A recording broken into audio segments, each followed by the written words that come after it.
Earth is in a state of chaos. Fires rage across the planet, forests are quickly destroyed, and oxygen levels drop dangerously low for all living things. From time to time, flames completely cover the earth. Nations lose everything, falling into darkness and despair. In Australia, two men, Ethan White and Jude Mathers, work at a mechanical corporation handling a dangerous nuclear core overload. At first, the utility tunnel system fails, causing an emergency lockdown. After several tries, they manage to stabilize the system enough to continue their work. Later, the company conducts tests for a disease known as the sickness. During this, an older worker tells his boss he can't cover his shift. Without hesitation, Ethan offers to take it, attracted by the extra pay. After leaving the facility, the city outside is packed with people. Everyone wears masks to protect themselves from the sickness. Tensions run high. An older man suddenly stops Ethan, asking if he wants his job back. Jude intervenes to stop the confrontation. At that moment, another person, caught in an argument nearby, sets himself on fire in front of them. Meanwhile, while Ethan is at home, he hears a news report about the man who had recently taken his own life. Uninterested, he switches off the television. As he works on fixing a protective mask, his wife, Xantha, walks up behind him and interrupts. He gently tells her to close her eyes, then proudly shows her the mask he made for her. But she isn't pleased. She reminds him that she doesn't need it. He explains that he has his own mask and reassures her that it's okay to wear one. Eventually, he convinces her. Xantha puts on the mask, paints it with color, and begins to playfully interact with Ethan. But suddenly, she vomits blood, a terrifying sign of the sickness. She quickly washes the mask, but both of them are thrown into panic. Afterward, Ethan is deeply focused on his work when a security guard approaches and informs him that they've been ordered to take him in. Before the guards can act, Jude steps in and stops them, telling them there's no need to lay a hand on Ethan. However, he agrees that Ethan should go with them and allows it to happen peacefully. Ethan and Jude follow the security guards to Crony Corp, a sleek and futuristic company filled with advanced technology and luxury. There, they meet Regina Jackson, who introduces herself as the Chief Technology Officer of Particle Research. Her focus immediately turns to Ethan. She asks about his wife's condition, but Ethan, tense and guarded, simply replies that he's looking for her. Regina shifts the conversation, explaining that the world is running out of oxygen and humanity is facing extinction within a short time. Ethan interrupts, asking why she needs him. Regina tells him that he is the key to saving the world. But Ethan doesn't believe her. He can't understand why someone like him, who never saw himself as special, could be the one to make a difference. Then, Regina leads Ethan and Jude into the laboratory, where they meet a scientist named Billy Mitchell. Both Ethan and Jude are puzzled by the strange machine in the center of the lab. Regina explains that their first attempt to activate the machine failed due to a power shortage, which prevented them from seeing what was on the other side. Ethan, still confused, presses for clarity. He doesn't understand what she means by the other side. But as Regina continues, it becomes clear. She's talking about a time travel machine. Billy steps in and adds that the machine is set to travel 407 years into the future. He then points to a display screen that reads, "Send Ethan White." Regina explains to Ethan that the message on the display, "Send Ethan White," was sent by people in the future who had once searched for a cure for the sickness. Ethan, skeptical and unsettled, responds that it's not possible. No one could survive that long with just a cure. Regina calmly counters, saying exactly, it's not about survival. She believes the people in the future didn't find a way to live through it, but instead, they found a way to send back the cure to help the present. Regina asks Ethan to take the journey through the time machine. She's direct but doesn't hide the truth. There's no guarantee they can bring him back. Still, she reassures him that the people working on the project will do everything they can to retrieve him. Then, she looks him in the eye and reminds him of what's at stake. He has a chance to save his wife's life. That, she says, is worth the risk. At a dimly lit bar, Ethan injects himself with a drug, his hands trembling. He tells Jude firmly that he's not going to leave Xantha. He insists he's not the kind of person who saves the world. He never was. Jude pushes back, suggesting there might be more to the story about Ethan's father. That hits a nerve. Ethan snaps, saying his father abandoned him when he was only 8. He believes his mother would still be alive if his father had stayed. That's why he refuses to follow in his footsteps, why he can't risk Xantha's life for a mission he may never return from. Jude doesn't give up. He asks what Ethan will do if Xantha's condition gets worse. He reminds him this might be the only chance to save her. In a flashback, young Ethan sits alone on the floor, saddened by the absence of his father on his birthday. Just then, Richard appears, carrying a gift. Before Ethan can open it, Richard speaks with a calm but serious tone. He tells Ethan that he's been given a position of great authority and advises him to grow into someone important, someone who matters. He warns that the gift might hurt a little but promises it's for a greater purpose, and one day, Ethan will understand. As Ethan unwraps the box, a machine suddenly clamps onto his wrist, piercing his skin and drawing blood. Shocked and in pain, Ethan looks up, but Richard is already walking away, leaving him behind. In the present, Ethan sits with Xantha, quietly telling her he's decided not to accept Regina's offer. But Xantha refuses to let him hide behind her. She tells him firmly not to use her as an excuse. Ethan, shaken but calm, assures her he isn't. He's simply trying to protect her, to change their lives without risking hers. Xantha looks at him, resolute. She tells him to take the chance. She believes in him and in their future. With quiet confidence, she says she knows they'll meet again. Later, Ethan stands on top of a building, staring at the city below. He tries to pry off the strange device Richard had once locked to his wrist, but it won't budge. As he struggles, a wave of memories crashes over him, a flashback of his childhood, his pain, his father, and everything that led him to this moment. That night, Ethan lies awake, unable to sleep. He gently runs his fingers through Xantha's hair, the weight of goodbye pressing down on him. A silent ache fills him. He fears this may be the last time he ever sees her. Quietly, he gets out of bed, writes her a note, and leaves it by her side before slipping out of the room. What he doesn't know is that Xantha is awake. Tears stream down her face, but she stays still, letting him go. Meanwhile, Ethan walks into Regina's office with resolve in his eyes. He tells her he'll take the deal, on one condition: she must give the first dose of the cure to Xandha. Regina agrees without hesitation. Inside the lab, Billy gives Ethan a final briefing. He warns him that the landing location is unpredictable. He could end up in the mountains, the ocean, or anywhere in between. Ethan clearly doesn't like the uncertainty, but he steps into the machine anyway, determined. Billy then introduces him to a robotic device named Archie, designed to guide him and assist with research during the mission. As final preparations are made, Jude approaches Ethan, gives him a firm look, and says, "I'll see you soon." He kisses Ethan's helmet for luck. The machine powers up. In a blinding flash, Ethan is launched forward in time. Moments later, he crashes into a dense forest, surrounded by towering trees. His suit is scorched and damaged, but he quickly strips it off. The device he brought, likely meant for communication or scanning, explodes on impact, though it leaves him unharmed. Stunned by the lush, unfamiliar world around him, Ethan slowly reaches out to touch the trees, taking in the strange environment. Everything feels new, alive, and yet eerily quiet. Meanwhile, Ethan asks Archie where they've landed, but the device can't pinpoint the location. However, Archie reports that it has detected a nearby structure. Following Archie's guidance, Ethan walks through the forest and comes across a skeleton lying on the ground. Alarmed, he steps closer and notices a bullet hole in the skull. Panic rises as he examines the remains more closely. Etched into the worn gear is a name: Ethan White. Next to the body lies a device identical to his own. His breath catches. Shocked and disturbed, Ethan quickly records a video, stating that he believes he's going to die here, that the skeleton might be his own. He turns to Archie and demands an explanation. How could there be two versions of him? But Archie offers no clear answer, only vague speculation about temporal displacement. Trying to steady himself, Ethan inspects the wrist of the skeleton and discovers the same strange device his father once placed on him as a child. He pries it free, breaking the brittle bone to retrieve it. But he notices something strange. The button on this version glows a different color. Curious and desperate for answers, Ethan activates the old device and plays its last audio recording. He hears his own voice, and another man's. But before he can make sense of the conversation, the device powers down from low energy, right after the sharp sound of a gunshot. Afterward, with Archie guiding the way, Ethan reaches another location, but it's lifeless. No signs of people, no movement, just silence. As night falls, he gathers wood and, with Archie's help, manages to start a fire. The small success lifts his spirits, and for a moment, he smiles, grateful for warmth and light in an otherwise cold world. Hungry, Ethan eats some wild berries he finds nearby. Curious, he scans them with his robotic device, but it returns no information. The berries aren't recognized. Moments later, the device displays a star formation above him, marking something potentially significant. But before Ethan can focus, sickness creeps in. His body weakens, dizziness overwhelms him, and his limbs feel heavy. The sky darkens. Rain begins to fall, matching his descent into confusion and exhaustion. Ethan struggles to stay conscious, his strength fading as nature closes in around him. Suddenly, through the rain and haze, a figure appears: Jude. Without a word, he kneels beside Ethan and injects him with something. Moments later, Ethan jolts awake, disoriented and panicked. His eyes dart around, trying to make sense of where he is and who's near him. But when he sees Jude's face, the panic softens into disbelief. Jude gently steadies him, repeating his name and telling him to breathe. Slowly, Ethan calms down, realizing he's not alone, and somehow, Jude made it here too. The next day, Ethan and Jude sit by a quiet river, the sound of water soothing the tension between them. Jude explains that the lab had been tracking Ethan's vitals remotely. They saw his pulse begin to echo back, an unusual sign. That echo, paired with a spike in blood toxicity, confirmed he had eaten poisoned berries. Jude says he couldn't stand by and watch Ethan die alone, so he took the risk and came after him. Later, Ethan shows Jude the skeleton he found earlier. Jude examines the name etched into the gear and the gunshot wound in the skull, but he dismisses Ethan's belief that the body is his own. Ethan, regaining focus, reminds Jude of why they came in the first place: to find the cure. With Archie leading them, they continue the journey. Eventually, they arrive at a sealed metallic door. Ethan approaches while Jude hangs back, keeping watch. Suddenly, a sensor scans Ethan's eye, and with a soft beep, the door slides open. Without hesitation, they step inside. The room is silent and dark. Ethan calls out, but there's no reply. As they move deeper in, Ethan discovers a dormant computer terminal. The screen flickers to life. "Welcome, Ethane." He inputs a command, and immediately, the device on his wrist begins initializing a DNA scan. His arm starts to bleed as the machine draws a sample. The button on the wrist device glows green. Instantly, the lab powers up. Lights hum back to life. The time machine in the center begins activating, pulsing with energy. A synthesized voice announces, "Portal initializing. Destination, year 2067 AD with an estimated time of 4 hours." Ethan looks around the now-lit room and asks where the people are. Jude responds firmly that there is no one. The emptiness gnaws at Ethan. Something feels wrong. He stares at the device on his wrist. The button that once glowed red is now green, changed after the blood scan. His mind circles back to the skeleton in the forest. The matching name. The bullet hole. The identical device. Ethan admits what's sinking in. He believes the body was his. He says it aloud, his voice heavy with dread. But Jude pushes back, telling him he's spiraling, that none of this proves what he thinks. Refusing to drop it, Ethan commands the system to pull up the Chronicle's data backup. The computer obeys, and a holographic projection flickers into the air. It's Richard, his face worn with time, speaking with conviction. He explains that they discovered an anomaly in the Higgs field, something that might allow the transmission of radio waves through time. Ethan watches, silent at first, but slowly overcomes. Tears came down his face. He asks the system to stop, his voice cracking, but the footage keeps playing. Richard goes on, revealing they buried an atmospheric monitoring station capable of using the anomaly. Through this, they could send data back, an effort they pinned their final hopes on. They called it the Chronicle. A flashback follows. Richard, years earlier, is in the lab, overseeing the Chronicle's earliest phase. The machine pulses and stabilizes. The date 2074 flashes across the screen, a clear sign the project succeeded. Suddenly, the interface displays a name, Ethan White. Regina enters and tells Richard he needs to take action. Richard stares at the name, confused, questioning who sent it. Billy steps in and explains there are still power irregularities. Records from as far as 2474 show continuing issues. In the present, the time machine shuts down abruptly due to a power failure. Archie informs Ethan that it can no longer tether to 2067. The energy levels are too low. Jude, alarmed, asks where the fault is. Archie pinpoints it. The problem lies in the nuclear core control room. Ethan, caught off guard, pieces things together. Someone sent a message into the past. Regina must have known about the energy failure. Suspicion creeps in as he turns to Jude and asks why he really sent him here. Jude tries to dodge the question, insisting he's here to save Ethan, but Ethan refuses to let it go. He needs to understand what's truly going on. The machine interrupts their exchange, alerting them that only 3 hours and 50 minutes remain before a nuclear explosion. Hearing this, Ethan agrees they need to move. They head toward the tunnel to reach and stabilize the nuclear core before it's too late. As they arrive in the city, Ethan is overwhelmed. Skyscrapers lie in ruins, swallowed by creeping vines and wild vegetation. The city is lifeless. Along their path, skeletons litter the streets. Ethan stops when he recognizes one. It belonged to one of Xantha's students.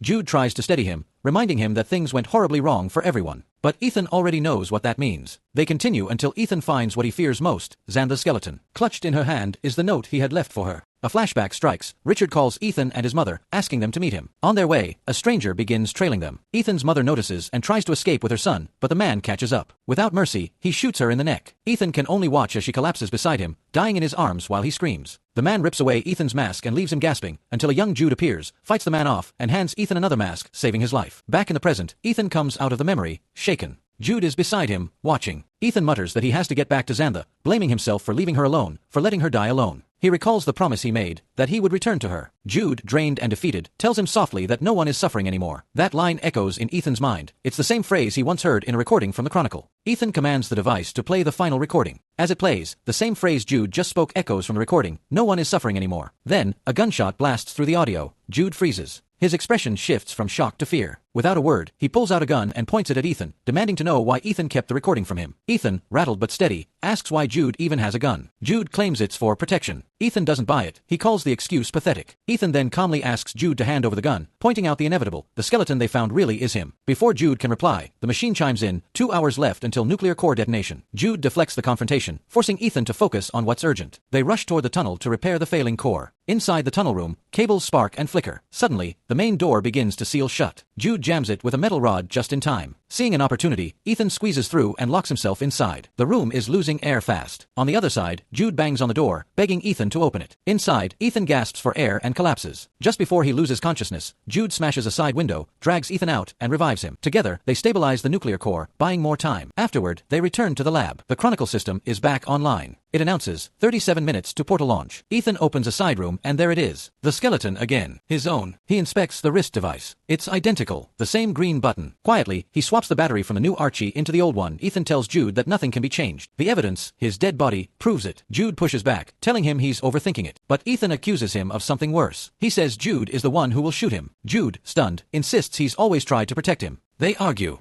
Jude plays the video from the skeleton's recorder, but quickly covers the screen. A gunshot plays anyway. Jude admits it. He's the one who kills him. The tension erupts into a full-blown confrontation. Ethan unlocks another door. Jude, now calmer, pleads with him. He says he saved Ethan, but they can't save everyone. Ethan, filled with rage, shoves Jude out of the room and locks the door. Inside, Ethan plays a final holographic video of his father. Jude tries to cut the power, but Ethan sees him coming. He quickly locks him out and routes power back to the projector. The recording plays. Richard appears, speaking directly to Ethan. He tells his son he loves him. He admits he never really knew how to be a father. He says he should have been there and apologizes for abandoning him. It's raw, honest, too late, but still needed. The video continues. Ethan watches Richard argue with Regina and a young Jude. Regina coldly claims there should be no more Curist. Earth deserves time without humans. Richard is horrified. She tells him it's not an easy decision, but it's the right one. Billy enters and tells Richard the board has chosen him to lead the project instead. Furious, Richard refuses. Without hesitation, Regina shoots Richard in the chest, killing him. Billy stands silently. Jude breaks in, just as the video ends. It's too late. Ethan turns, grief boiling into rage. He attacks Jude and begins to choke him. Gasping for breath, Jude mutters that they can't change the past. Ethan growls that they can't just let millions die. Jude, barely speaking, replies that they are already gone and no more cure. Frustrated and broken, Ethan looks at Jude and tells him the truth he's been holding back. He's not his brother. Jude, unshaken, replies that only the strongest survive. Ethan glares at him and asks if this was all just to carve out a place for himself in a new world. He accuses Jude of sacrificing everything, everyone for himself. Jude stares at him, hurt but still defiant. He says Ethan is his family, that everything he's done, every lie, every risk, was for him. But Ethan's had enough. He begins ripping out cables and tearing through the machine systems. Jude watches in disbelief, shouting that there's no other way. In desperation, he lunges forward and begins suffocating Ethan, demanding that he fight back. Ethan refuses. Jude trembles, losing control. He raises the gun, points it at Ethan, then turns it on himself. With a final scream, he pulls the trigger. Ethan falls to the floor, crying. Elsewhere, Regina is busy preparing citizens for a grand journey through the time machine. Children and elderly stand in line. She speaks with confidence, praising their courage. She tells them that history will remember this day, the day humanity seized control of its own fate. Back in the darkened lab, Ethan remembers his father's words, "Be someone important. If you believe in something bigger, choose it." With trembling hands and renewed clarity, Ethan reactivates the time machine. He loads a small tree seedling, a recorded confession from Richard exposing Regina's betrayal, and a final gift for Xantha. The payload is sent straight to Regina's lab in the present. The moment it arrives, Regina freezes. The video plays. Richard's words echo through the lab. The evidence is undeniable. Xantha watches the breaking news. Regina Jackson has been arrested for conspiracy, cover-up, and murder. A guard delivers a package, Ethan's final gift. She opens it and breaks down in tears, overwhelmed by emotion. Ethan lays Jude's body to rest. He marks the grave with a note. But then, something strange catches his eye. The skeleton he once believed was his own is gone. He runs into the forest. The ruins of the dead city have changed. The advanced